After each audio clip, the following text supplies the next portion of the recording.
Morning, everybody. What are we doing today?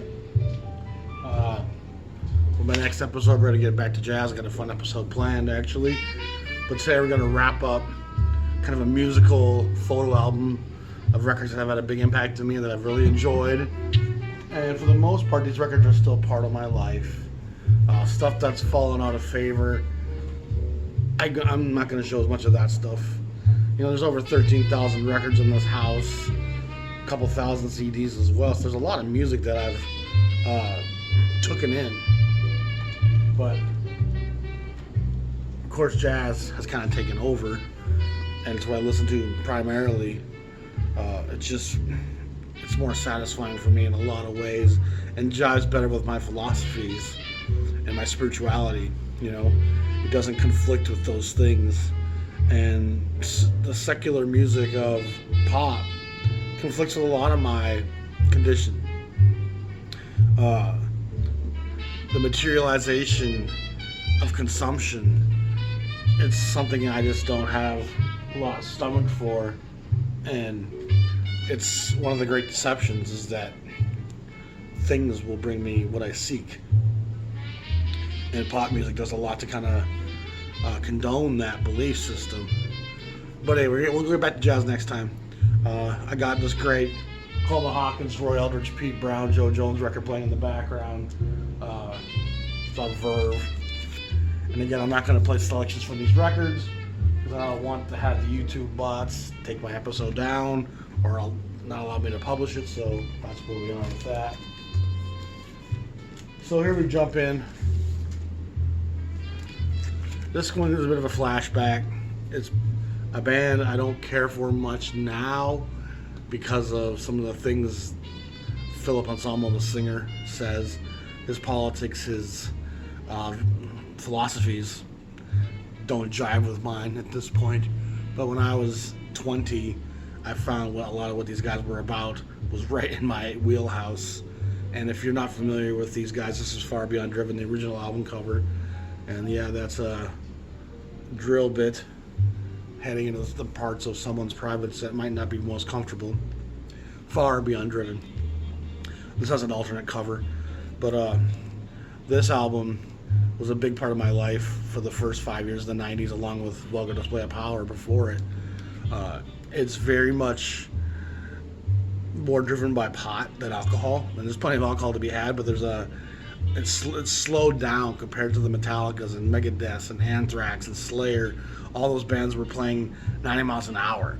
This has moments of that, but it also has a lot more slower, solid grooves that are reminiscent of early Sabbath, and it's just a different feel. 5 Minutes Alone, I'm Broken, Becoming. There's just tracks on here that, and there's this an angst that the youth feel.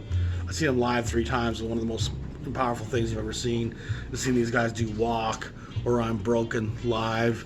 You'll get swept in by it, I promise you. It's a churning fury of groove. Again, I'm jumping back a little bit in time here.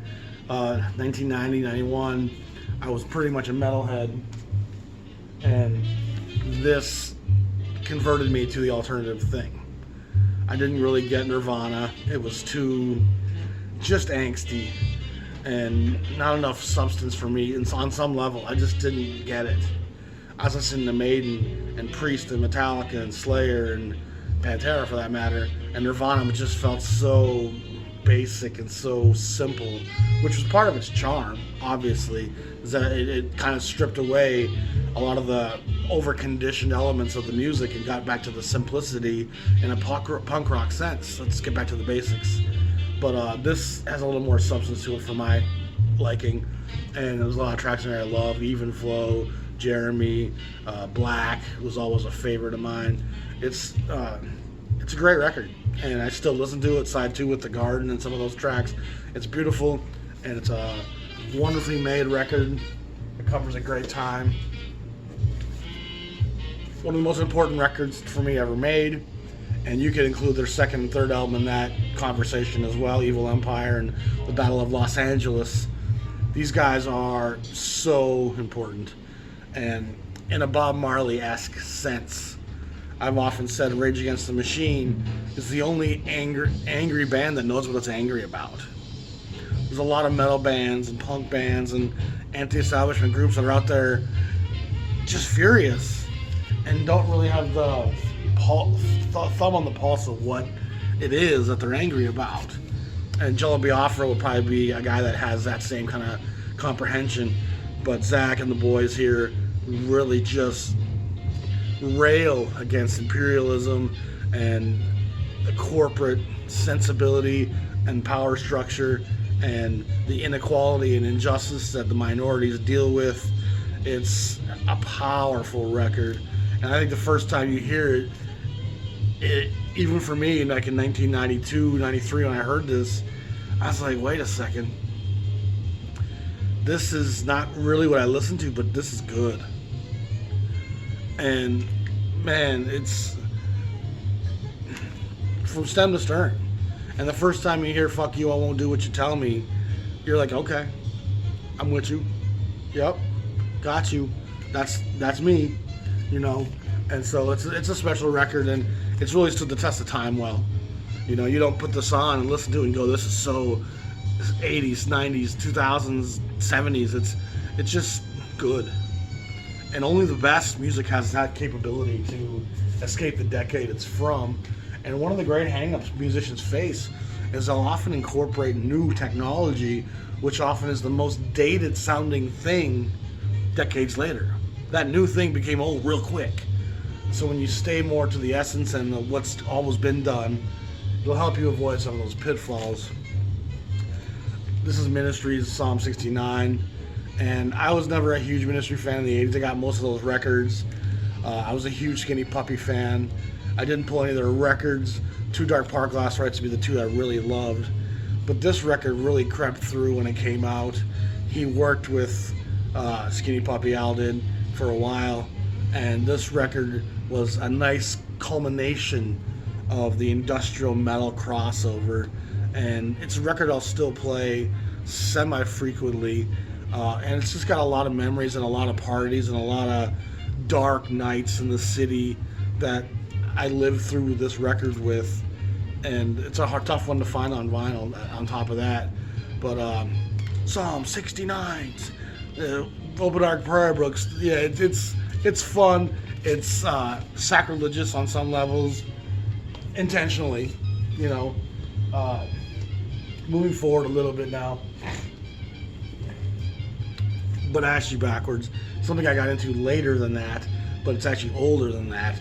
This is Brian Eno, David Byrne record, My Life in the Bush of Ghosts, from 1980 or 81, I believe. It's on Sire Records, and this is a fantastic crossover record. Eno, of course, is one of the great producers. He was briefly in Roxy Music, and then he goes on to make some really interesting records in the 70s, taking Tiger Mountain, My Strategy, Another Green World, and then he kind of branches off into the ambient thing. And I'm a real fan of those ambient records. They're really interesting, minimal to the most minimal essence. Ambient 1, 2, 3, 4, music for airports, all that stuff. It's the stuff with Laraji, the stuff with Harold Budd and John Hossel. It's all really interesting stuff on Eno's label. Hard to find nowadays. But this took some of that stuff and brought some of David Byrne's wit and consciousness and electronic loops, and it's a pretty ahead of its time record. And in some ways you can listen to this and hear Skinny Puppy and Ministry of a decade later and know this is a progenitor of that. It's an interesting listen still to this day, and there's a few tracks on here I just love. Help Me Somebody, The Jezebel Spirit, The Quran's great, Come With Me. There's a lot of really fantastic tracks on that. And it was a real direction changer for me as well in terms of my listening. I mentioned Dead Can Dance last time. I found one of the other Dead Can Dance records I really love. This was Spirit Chaser. This, Into the Labyrinth, and Serpent's Egg were all big records for me. And for a metalhead, getting into U2 and then classic rock, it was stuff like this that pushed me into more world music and broadened my horizons. And eventually jazz and the blues and soul and R&B, all of that was part of this whole fabric. And so opening my ears to stuff like That Can Dance makes it easier to open my ears up to Count Basie and Duke Ellington, you know. So it was part of that process, and this is a really fantastic record. And the rendition of the Beatles' "Within You, Without You" is really pretty brilliant, honestly. A record, sadly, I don't have on vinyl. I have a few singles from it. Little Fluffy Clouds, The Orb, Aubrey mixes, Orb's first record. And then, of course, Music Beyond the Ultra World, and then Live 93. That stuff for me was fantastic in early, mid-90s. 93, 94 is probably I was really getting into. And again, if you want to talk about David Byrne and Brian Eno, Alex Patterson from The Orb worked for Brian Eno in that studio. And so he's taking a lot of the elements of early dub and reggae dub and ambient and early electronic loops and putting it in there with documentary snippets about global environments and just all these interesting things that are thought-provoking. Listening to an Orb record is a bit like watching a documentary on global humanity. It's an interesting experience. That first Orb record's really, really good. It's not for everyone, and some of the remixes are more dancey and clubbable, but I remember seeing them at First Avenue in Minneapolis, probably 95, maybe 96, Toxie Jean era, and it was an incredible show, and all the video screens had all this footage of all this incredible stuff that really engrossing, you know. And I still listen to Live 93, and I still listen to the first Orb record quite a lot. I'd like to get them on full length LP at times, but they're not cheap. They're only English import, so not gonna happen anytime soon. Kraftwerk was like another step in the process for me, going backwards, like the Eno and the Byrne. I was going back, and this was part of the development of electronic music.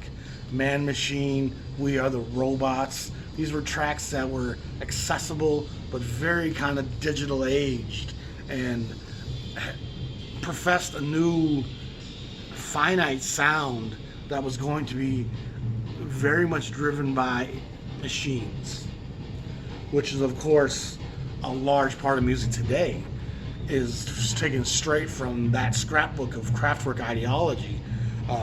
Kraftwerk makes a number of great records. For this one, Trans Europe Express and Man Machine are probably my two favorites.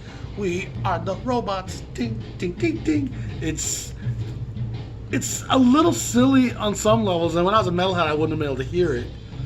But as you got into The Orb and Eno and all the other things you were listening to, you realize that there's a progenitor to everything, and this goes back to a point where Kraftwerk is a big impact on a lot of modern music.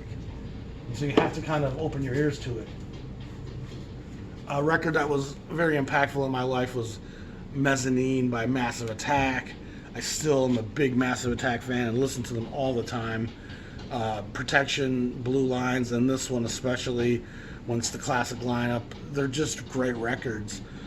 Blue Lines kind of predicts the direction of music in 1990. If you take that and Achtung Baby by U2, you'll get a pretty good feel for a lot of what the 90s are about, you know, and that crossover fusion of dance, electronic, pop, R&B, all melding into this kind of new trip-hop urban sound. It's a fantastic record. Protection's equally great, with Tracy Thorn from Everything But the Girl, who we're going to talk about next. But Mezzanine, to me, takes it to another level, production-wise, arrangement-wise. It's just high-level, really well-made music, and all the tracks from Black Milk to Teardrop, it's really a flawless record. Horace Andy's on a lot of it, and he's fantastic. Dissolve Girl is great. Inertia Creeps is outstanding. Rising Sun is great. Angel is great. It's one of those records where literally 7 or 8 songs are outstanding, and that's a pretty rare thing for me in any genre. As I mentioned, Everything But the Girl, they're kind of known for Like the Deserts Miss the Rain, I Miss You, which was a big song, kind of a dance Euro crossover pop song. Walking Wounded was Ben Watt and Tracy Thorn's foray into kind of drum and bass, and they kind of use UK garage and the drum and bass sound, and backed it up with pop vocals and pop arrangements, and it makes for a very fresh, up-tempo, bright record that's really fantastic. Wrong was a pretty big international hit. Mirrorball's great. I love the song Single. Big Deal is fantastic. I really enjoy this record. It was followed up by Temperamental, which was using more deep house tracks, Ben Watt's innovation.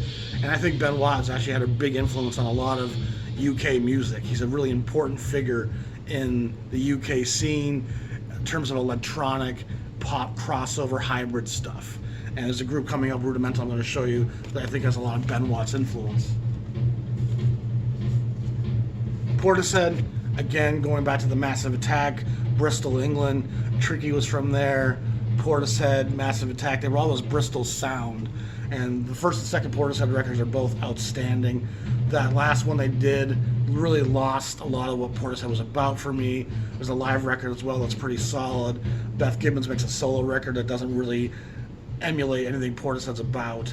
These trip-hop, languid, melancholy beats that are just in these minor, sour tones. They had a minor hit with that Sour Times track, actually, and I think Sour Times kind of expresses a lot of what their sound is. She's got this minimal voice that's not great in range, but it has some pain in it, like a Billie Holiday in a smaller sense, and just the sucking and pulling of these grooves that are just zoom-ka, zoom-ka. It just has a real sucking you in kind of feel. And I remember turning a lot of my friends who were big hip hop guys and didn't really have much time for anything else. They'd hear me playing Portishead, and it was easy for them to get it. They're like, oh, I like that. What is that? And I think those two first Portishead records still are outstanding and have really aged well. And age is the ultimate demarcation. You know, it really is. A band I discovered probably in the late 90s was Thievery Corporation. And it was really around Mirror Conspiracy and Richest Man in Babylon where I really became fixated with their stuff. And they actually founded their own label called 18th Street Lounge. They actually had a little cafe in DC as well where you could go in and hang out. And everything on that 18th Street Lounge from the early 2000s is great. Federico Abelli especially makes a record, The Grand Hotel Buenos Aires. That's an outstanding record. I think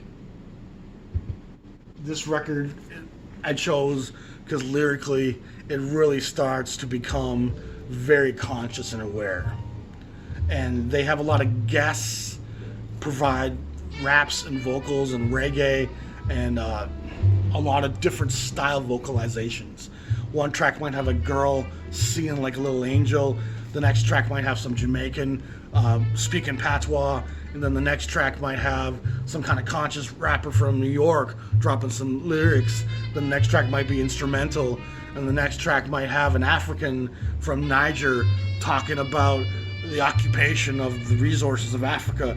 So they really delve into the wealth economic structure of the elite and the oppression that it brings. They talk a lot about the consequences of war and refugee camps. It's really, really great music that has some of the lineage of Bob Marley in it, and Rage Against the Machine for that matter. It's certainly down-tempo is what it is, you know? So it's kind of this loungy vibe. And you can play it in your cafe, have people drinking Chardonnay, and not realize they're getting some kind of consciousness with that. And they continue to make great records after this. And then they make a reggae record 2 years ago, which I'm going to show you a little bit, that has been a huge part of my life, and I've played it a lot at the club. Coldplay, I discovered them in probably 01, 02, when that second record came out with Science and Clocks and all that. I really dug his piano playing.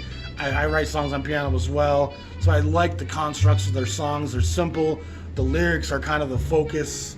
It's not about our abilities or our individuality. It's our strength as a whole. And putting the best accompaniment around these words, the messages we're trying to get across. And then they did a live DVD of one of their concerts, and it almost looks like a church camp crowd with people crying and singing and smiling, and there's a positivity to it that I really connected with. and of course there's a pop sensibility to it as well that I connected with. And so I'm not going to say I've stayed on with Coldplay. I haven't. The first 2 records I really liked, and then there was a number of records after that I bought, Viva, whatever that one's called, and one before that. I think I have like 5 of their albums, but the first 2 really were important to me, and I still play tracks like Yellow and Trouble and Clocks once in a while at the right event, if the right people are there. A little neo soul.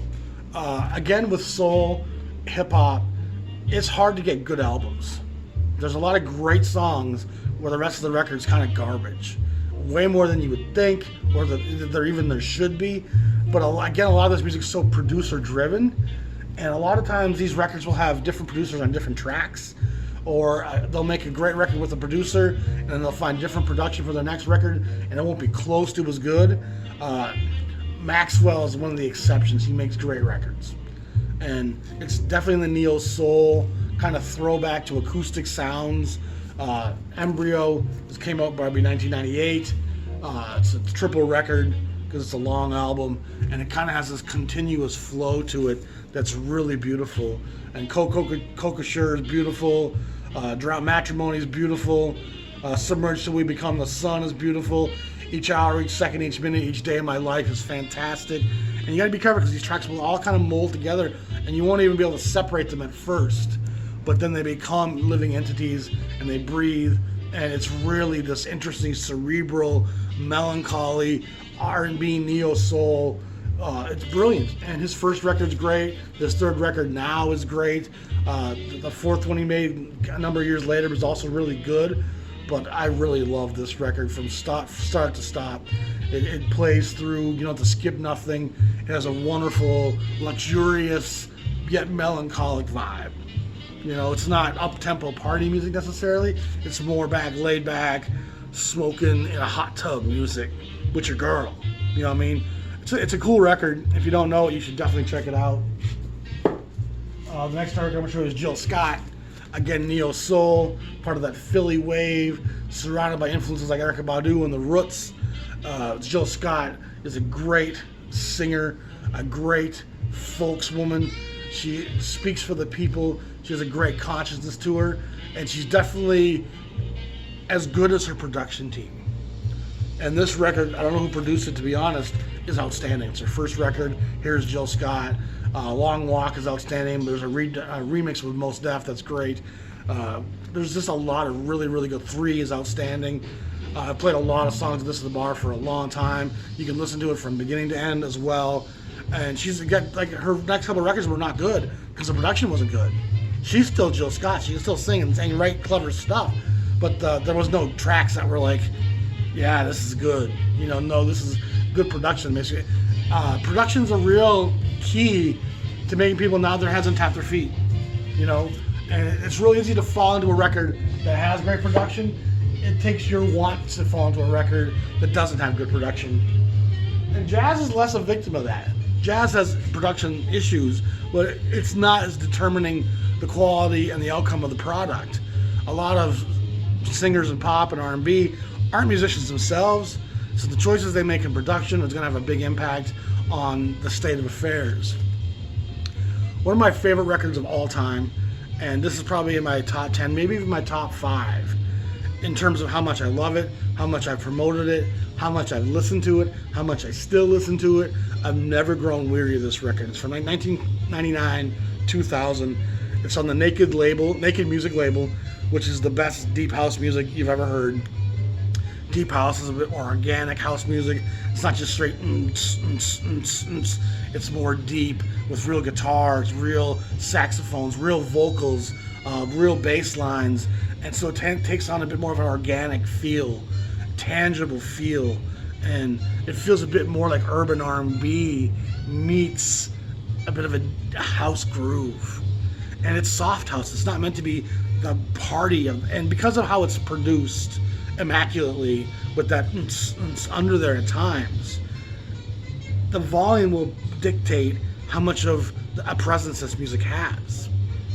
And a lot of music doesn't matter what level you play it at volume-wise. It's either going to be abrasive or it's going to be kind of background. This music is so perfectly done that if you play it loud, it'll be a party. If you play it quietly, you can sleep to it. If if you play it mid-tempo, you can make out to it. It's just a perfect production level that is just, it's immaculate. And songs like Pure, the title track, Beautiful Tomorrow, be careful if you want to search any of this stuff, because there's a lot of remixes of it that won't give you what I'm talking about. But Music and Wine especially is one of the big dance songs of that time frame. There's a lot of remixes of Music and Wine that won't tell you what I'm talking about. You want the original version of Music and Wine. You want the original version of Pure, Sweeter Love, Let's Do It Together, outstanding track. Love Yourself, Come Inside. It's really, and the record cover kind of even gives you, and all the Naked Music had these great drawn covers of naked women, which was never a turn-off in terms of their attraction to me, I'll tell you that. But you can't go wrong with Blue Six. Blue Six, A Beautiful Tomorrow is one of the best records I've ever heard. I've never grown weary of it. It's never sounded cheesy or campy to me. It's beautiful, it's ethereal, it's sensual, it's wonderful. This is a real throwback to almost some jazz blues sound.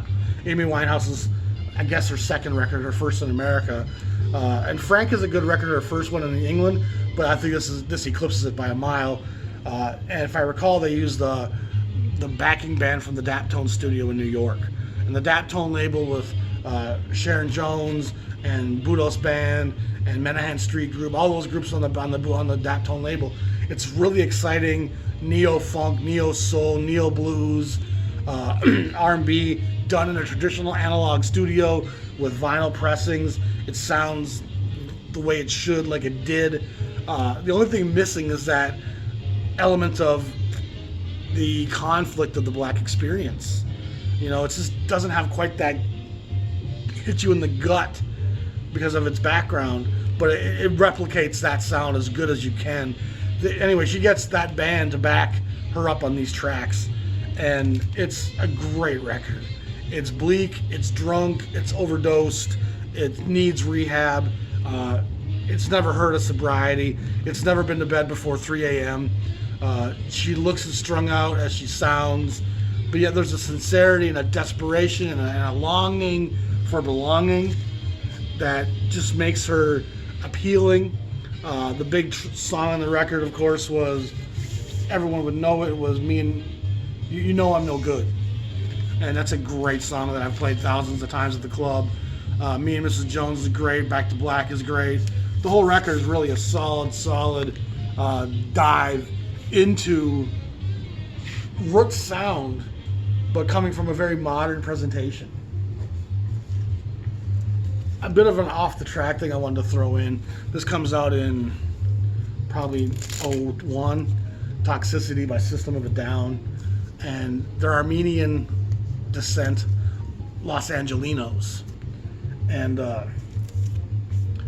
they make a unique brand of hard metal rock with these Armenian, Mid-Eastern, almost, I almost said Turkish, that'd be the worst word I could use, but Caucasus sounds, angles, and they're very politically charged.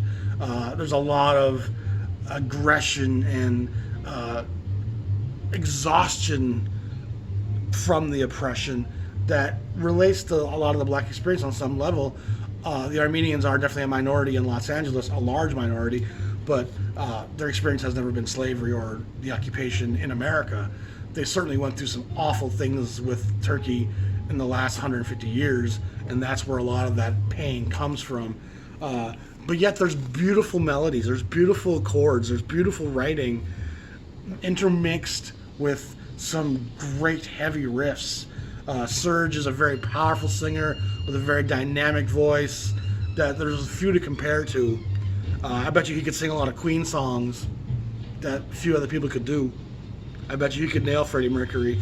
Serge has an incredible range, incredible power, dexterity. He can be very staccato at times. Incredible delivery. And then the guitar player, whose name slipped my mind right now, he's a character. It's not going to show right off the bat here. Dar Malakian. He's a character. He's a great guitar player. He's a very interesting guitar player. And he comes with some really cool riffs that have some Rage Against the Machine mixed with some hardcore metal, thrash metal, but it always has his little take on it. He likes to muffle the strings at times to give us some interesting textures. He's a pretty cool player, pretty crafty, and the rhythm section is pretty solid as well too. So a record that really made an impact that I listened to a lot for a couple of years. Again, because my philosophy was jiving with what they had to say. I'm like, yeah, that's right. You know, I feel that oppression. I feel that pain. I want to show these two records in tandem. Faithless, a UK group that's kind of on the verge of trance pop. And there's a lot of trance elements in this stuff. And a lot of these songs will kind of crescendo up towards a big trance beat that'll drop and the whole house will go nuts. They've played stadiums in Europe and I think in South America and Asia as well. They never caught on here super big, sadly, but a lot of that Euro dance stuff hasn't. But it's also mixed with R&B and elements of hip-hop. Maxi Jazz throws these kind of patois verses on some of these tracks. There's some real hip-hop breaks at times, intermixed and interwoven. There's tracks that have these wonderful melodic sung vocals that are kind of almost a rap vocal. I Want More from this record, No Roots, is one of the greatest songs I've ever heard in my life. Miss You, Let's See You More is great. Love Lives on My Street. On this record, We Come One, Not Enough Love, Crazy English Summer's beautiful. One Step Too Far with Dido. Rolo in the group is related to Dido. And so she sings on a lot of their stuff. At least she'll do a track on each record. And her contributions are always just haunting on top of the beats of Sister Bliss and the raps of Maxi Jazz. Evergreen, Lion Tamer, Code. This record and this record particularly are, to me, high watermarks of this era, 99, 2000, 2001. And I still listen to them. I think they're still great. If you don't know Faithless, start with the track One Step Too Far. Listen to Dido singing over that beat and tell me you're not kind of entranced by it. It's gorgeous. A band that had a wonderful debut that I listened to endlessly, and then to me they never got close to matching it, is the Gorillaz. This is Damon Albarn from the band Blur. This record is so good. 5/4, Rehash, Tomorrow Comes Today, Clint Eastwood, double bass, Rock the House, Latin Simone, with Pasa Contigo on it, Que Pasa Contigo. It's such a great mix of sounds. It's got that UK Jamaican crossover, elements of hip hop and trip hop, with real pop sensibilities and hooks. And that's what goes missing in the next records, is the hooks. Demon Days has a couple of great songs on it, but a lot of it's not that good, and it goes down after that. Every record just gets less and less fun, enjoyable. I'm like, what happened to the fun of this? Clint Eastwood was a big song. A record I highly recommend. If you don't know the Gorillaz' first record, enjoy it. R&B, again, is a genre that's driven by singles. Good R&B records are very rare to my ears. There's very few I sit down and go, I'm going to listen to this whole Janet Jackson record. I'm going to sit down and listen to this whole Shy Lights record. You know, Otis Redding is someone you can do that with. But there's Aretha, even Aretha's records are driven by the hits. A lot of Motown's records are driven by the hits. Marvin Gaye's What's Going On, like I mentioned last episode, that's a great record from top to bottom. This double record here from Justin Timberlake that came out probably 2013. What am I saying? I meant 2006. It's 2013. I'm surprised it's that late, but it makes sense actually because I was meeting my wife about the time this came out. So 2013, this was probably 2011. But it's from the same sessions, and his voice is outstanding. He's a great entertainer, you know. But the production of Timberlake on this stuff is just immaculate. And he's not just a simple, I'm going to lay down a beat, put a little something on it, loop it for 64 bars and we're done. He's very complex in his arrangements, and he'll sew and stitch together various ideas in the studio and make them work. He uses a lot of crescendos and diminuendos, a lot of bass drops, He'll sometimes speak over top of things and put his little 2 cents in there. He's legendary with Missy Elliott. He had a lot of impact on Justin's record before this. He's a great producer in every sense of the record, and these are very much producer-driven records. He's taking one of the great singers of the time and giving him these really complex tracks that in electronic R&B production, you just don't hear that level of complexity and depth and intermittent sounds, complex rhythm patterns, layers that continue to add and then diminish, and it's very thought out. You can tell they tried a lot of things and then reduced it down to these perfect elements. And literally, there's probably 15 songs in here that are great. But Push Your Love Girl, Suit and Tie, Don't Hold the Wall, Strawberry Bubblegum, Tunnel Vision, Mirrors. This record's probably the stronger of the two, the first one. But the second one has some really great songs. Amnesia's outstanding. Not a Bad Thing, Pair of Wings, Take Back the Night, Cabaret. There's a lot of great stuff on these. There's not a lot that sounds like those two records. And I can still listen to them with my wife and my kids, and we still enjoy them. I put this on here because it was a big record when I got married. And I'm not going to lie, I played a number of these songs quite a bit at the club for people to sing along to and have fun when they were drunk. And Ed Sheeran is a great songwriter. He's linked to a lineage of strong songwriters from guys like Van Morrison and even U2. But he's got a strong sense of self. He's a very capable performer. You see him performing by himself, and he'll build his own loops up, and he can break into hip-hop songs in the middle of his own, playing with a guitar. He's a really talented guy. And he's become oversaturated some, and it's easy to kind of overlook and say this wasn't an important record. And his first record, Plus, is good as well. But this record to me really was a hallmark record. It recalls melody, it recalls songwriting.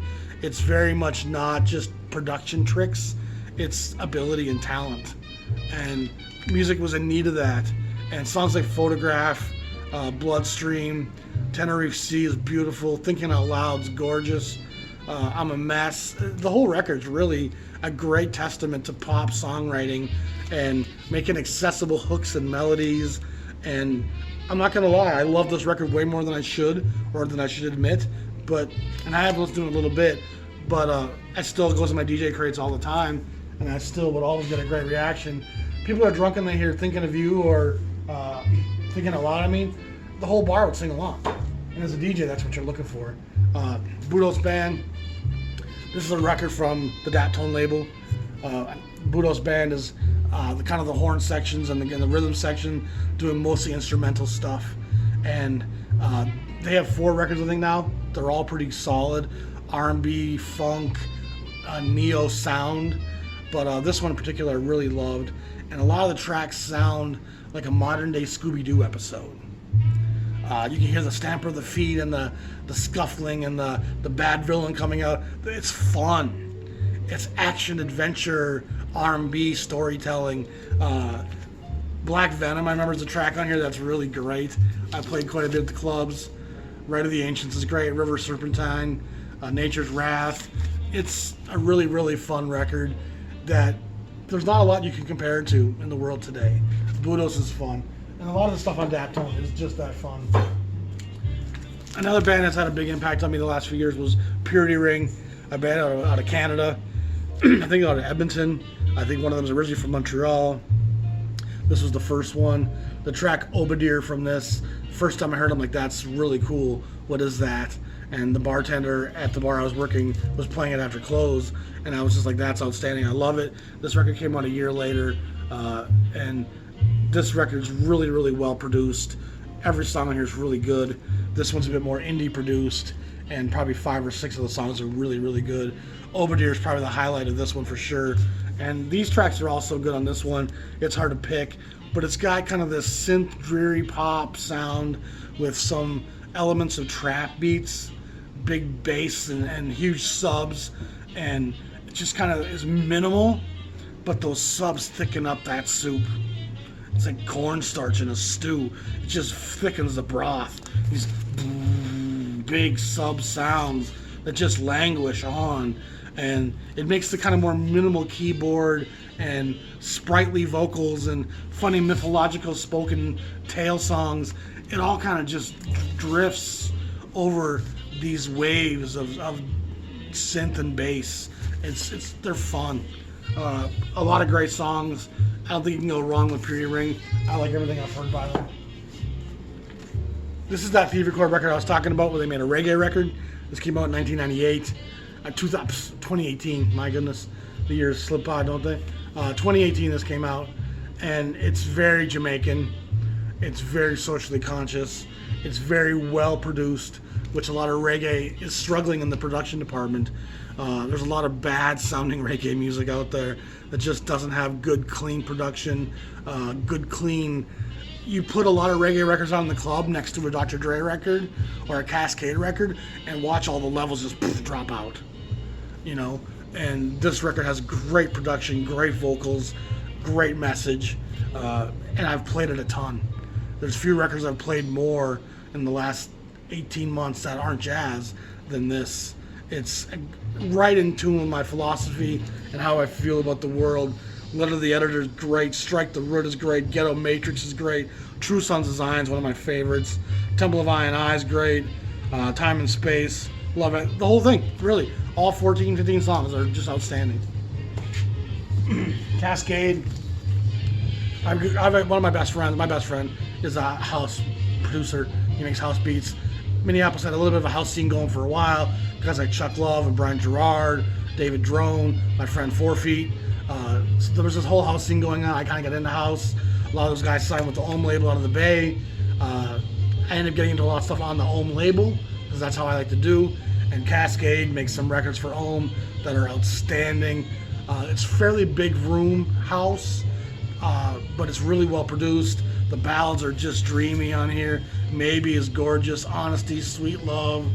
Boy, everything is outstanding. Really immaculate production. He always gets the best gal voices to sing on these songs. And I met Cascade a couple times. He's a pretty decent fella. And he moved on to the Ultra label, and he became even more big room house there, even more pop. But his Ohm stuff is outstanding. This In the Moment record, I still play it frequently. I like a lot of that era of Ohm stuff. Ohm and Naked Music were kind of synonymous there for a while in the early thousands, making deep house, and that's really the house music I listened to. From last year, Alina Baraz. It's a little 8-song EP. Gal Matias does the production. She's this kind of wafy young gal, again like Pretty Ring, singing over these big trap influenced dub tracks, just big bass and minimal delightful sonics above that, and she just whispers these interesting songs on top of it, more about the fractured persona of love.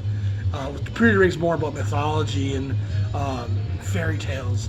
This is more just about the broken vessel of myself and how I'm hoping you can help me hold it together kind of things. It feels personal. The production is wonderful. I think I played every song off this EP in the bar. And you can play it at night, you can play it at daytime. It's really a ubiquitous sound that you can put in any lounge, from Bangkok to Bangor, Maine. You know, from Brussels, Belgium to Rio de Janeiro. You can play this anywhere. And people will sip, have their drinks, and just kind of nod their heads to it. It's a really solid record, Alina Baraz. Worth checking out. I mentioned this during the Ben Watt, Everything But the Girl. This is Rudimental, and Rudimental has a couple 3 records out. This record from probably 97, 2017, We the Generation. It's a wonderful mix of UK garage, drum and bass, some elements of house, electronic, some elements of hip hop and R&B, all fused together in this kind of new pop sound. 2 white guys, 2 brothers, bringing this really interesting interracial UK perspective on the world. And if they have a message, the message is love and unity. It's very much embracing each other. I think the first song I heard off this was Lay It All On Me, which actually features Ed Sheeran. And I heard this after I was watching a TV show on the Vice channel. The music kind of just clicked on after the channel of my show went off, and music was playing. And I'm like, this is great. What is this? And I Shazammed it, and I got into this record. Rumor Mill is outstanding. Common Emotion's great. Anne Marie sings on a bunch of songs, but she's really great. Loving Just a Word, We the Generation, Never Let You Go. It's a really, really great, interesting record that fuses together a lot of some of the same elements Ben Watt did 20 years before. And now the last 3 records I want to show you. This record came out last year by Khalid, a young R&B cat who is kind of on the periphery of the hip-hop world and the trap world. And he's taking kind of minimal trap beats with a real R&B edge, and he puts together this wonderful, youthful, exuberant, hope-filled opus. It's a really amazing record. Me and my kids rocked it out all last year, and we still play it some. I played it in the club a lot. The track Talk was a decent-sized hit, but Bad Luck, Better, My Bad, Right Back, Don't Pretend, there's literally song after song after song. It's just really good. You know, it's positive. You don't have to skip tracks. There's no N-words and F-bombs. And like I said, it's just a really bright, optimistic look at the world from a youthful guy that's trying to embrace positivity. And I think his face even shares a lot of, it's not the mean mug, I'm a gangster kind of look. You don't really see him too close here. But he's got the kind of high top, and it's a bit of the De La Soul feel, just in terms of its positivity and its want to look at the bright side of things, and finding something a little lighter to speak about. And I can't recommend that Free Spirit Khalid record enough. And the last 2 things I want to talk about is the last 2 real guys in hip-hop who I think are making interesting things, J. Cole and Kendrick Lamar. J. Cole is one of the most positive MCs in the game right now. He's saying a lot of things to the youth of America and the world that needs to be said. He's talking about sex, money, future, how you look, how you feel about yourself, depression. And he's giving kids some honesty and saying that even as a rich guy now, I still feel these things, and I still struggle, and my teeth are still crooked, and I still live like a normal life. And I think his message helps kids, and he's a real positive influence and role model. And then Kendrick Lamar is a bit more in the West Coast elements of gangster rap, but he certainly elevated himself above that. And that first record has some real crossover between gangster, but it's not in any way gangster that we think of. There's more thought-provoking content than that, and it's challenging some of the norms. It's challenging some of the status quo. There's a couple songs in there that are a bit more gangster in elements. I love the song Money Trees, and it's not necessarily a positive song in that sense, but it's a real fun song to play in the club. Poetic Justice with Drake is great. Bitch Don't Kill My Vibe is a fun song. Swimming pools, getting drunk. So it's a bit more street, obviously, than the J. Cole. And his record after this gets even more conscious. And by the time you're damn, he's getting pretty conscious of what he's saying. But this is an interesting beginning for a young guy who is on the edges of the music that's doing something that's still noteworthy. Because hip-hop feels like it's very much a dying entity at this point. So that's the second half of this episode of records that had a big impact on me. A lot of electronic, a lot of hip-hop, some R&B, some rock. But all that stuff's fusing together. And so a lot of this stuff now has elements of all that's come before it. And again, the Beatles set that template. Take everything that's come before you and graft it all into your sound, but somehow spit it out in your own way. And a lot of this stuff is doing that. It's blending dance and pop culture with hip-hop culture, with reggae culture, with street culture, with conscious culture, with drum and bass. It's all kind of being fused, and this generation of kids doesn't feel like they need to limit themselves to one thing. I can take all of that and make it mine. That being said, what I like of today's music is few and far between. And I'm not some guy that's detached from it, doesn't listen to any of it. I DJ'd up until about 8 months ago. so I still had to play a lot of what was current. And Cardi B makes my stomach turn. It's awful. Most of the stuff that's in the charts is awful, and most of it's meant to be dance music. And dance music is never supposed to be great. It's supposed to be simple, easy to move your body to without falling over, and that's mostly what it does well. And the productions are gone, hooks are gone. It's just big subs and stupid lyrics that are meant to offend as many people as possible. And the more offensive you are, the more popular you'll probably be, which is an old trick.